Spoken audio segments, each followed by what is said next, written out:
CBS News political director John Dickerson is here. Good morning. Good morning, Charlie. So what questions does the administration have to answer to satisfy the Republican critics? Well, it's a good question because in a sense, the administration feels like they can never be satisfied, that they're stringing this out. I think that what's happened is they want questions answered. The critics of Rice are no longer targeting Rice for herself. They're targeting Rice as a proxy for the administration, and basically what they want is what was the deal with security in Benghazi? These calls for security at the moment when it was happening. Who was in charge of security at the moment, and also in the aftermath of the attack?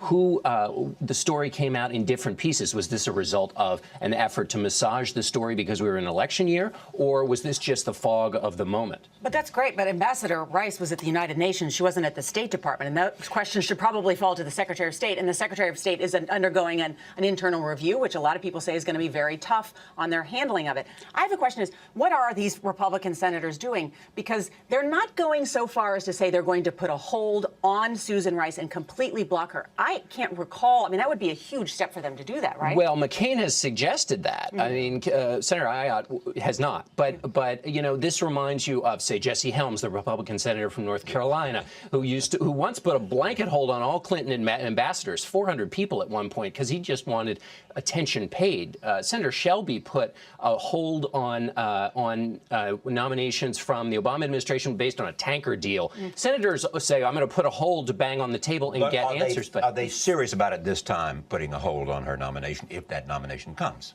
I think if they don't get the answers, they will. If they don't get the answers they want, the question is whether they can get the kind of answers. Let me move to the fiscal clip. Where are we right now in terms of negotiation? The president's off on a trip to try to sell the ideas that he believes are important for him in the second term. There's one thing to look at. The president says tax rates are going to go up for the wealthy, and Republicans say we are never going to vote for anything where tax rates will go up for the wealthy. But Congressman Tom Cole, is a Republican in the House who has suggested in a report in Politico that maybe Republicans should say, okay, we'll let rates go up for the wealthy temporarily as a part of a two-part deal. We'll let those rates go up at the end of the year. Then we'll have comprehensive tax reform. His argument is a political one, and this is important, which is basically give in on this, basically knock the legs out of the president's argument. The president's argument is Republicans are so ideologically fixed on this.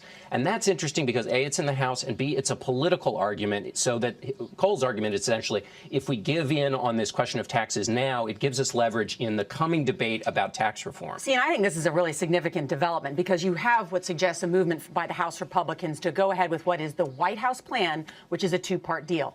Protect the middle class, those who make $250,000. Do that. We'll leave the question of the wealthiest taxes and tax reform till something later, which takes more time. If the House Republicans move on that, if Boehner and Tea Party Republicans move on that, that would be a significant development, right?